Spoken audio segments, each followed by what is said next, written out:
This video is all about Region 2 or the Cagayan Valley region. Region 2 is a part of the Luzon Island Group. It is composed of 5 provinces, 4 cities, 89 municipalities, and 2,311 barangays. Cagayan Valley, officially designated as Region 2, is an administrative region in the Philippines occupying the northeastern section of Luzon.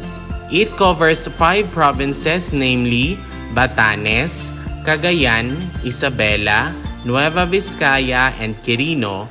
The regional center is the city of 𝗪𝗪𝗢𝗪. Cagayan Valley is bordered clockwise from the north by the Luzon Strait or Bashi Channel, Philippine Sea, Central Luzon, Ilocos Region, and the Cordillera Administrative Region. For the province of Batanes, there is no city, 6 municipalities, and 29 barangays.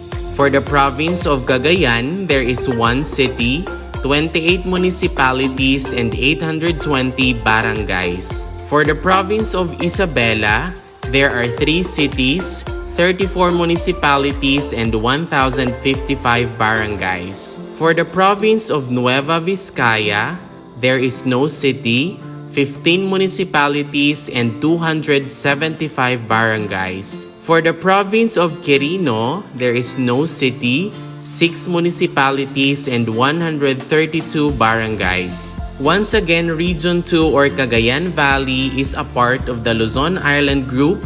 It is composed of 5 provinces, 4 cities, 89 municipalities, and 2,311 barangays. And that is all about some information or facts that you should know about the Cagayan Valley region.